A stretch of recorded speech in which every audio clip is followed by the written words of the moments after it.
My background has had a tremendous impact on my success.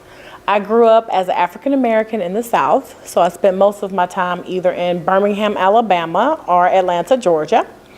And I grew up as one of two daughters of a pastor who only wanted daughters. He didn't want any boys, surprisingly, because he knew that he traveled all the time and that the two girls could spend a lot of times with their mother. And so I spent most of my time in church. While other kids were playing and having play dates and going on trips, we spent the time in church.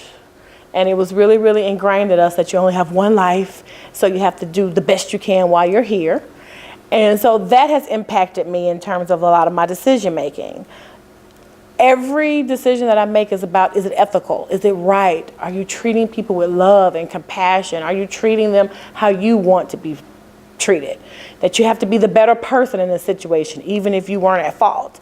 So I use that sometimes, probably too much, probably extremely in my company, but it just is who I am.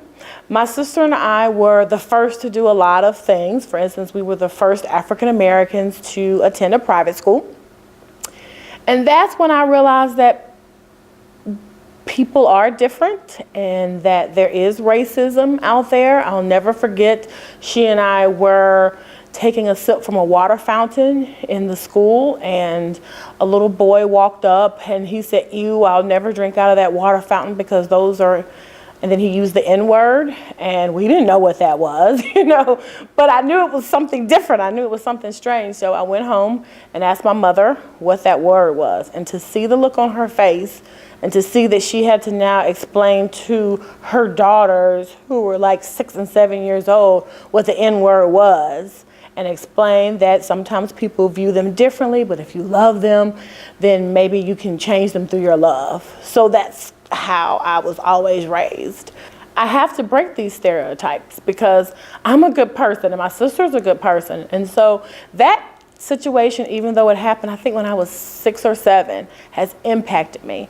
In every environment, I probably do put a lot of stress on myself because I'm often the only African American or the only woman or the youngest. And I always want to prove to people that just because you're a different demographic doesn't mean that you're not exceptional. And that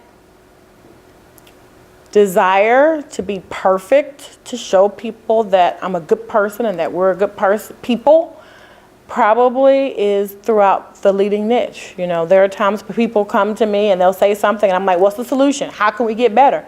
Maybe what they gave me was good. Maybe what they gave me works. But if it's not 100%, I'm like, okay, let's take it back to the drawing board and try to improve. So I'm always constantly looking for ways to be perfect, to improve, to show people that at the end of the day, we're humans. We breathe, we love, we sleep, we eat. And if we can find that commonality and take all of that and bottle it up in something good, like what kind of impact can we make in our community and in our world, and wherever we are and wherever we come in contact with?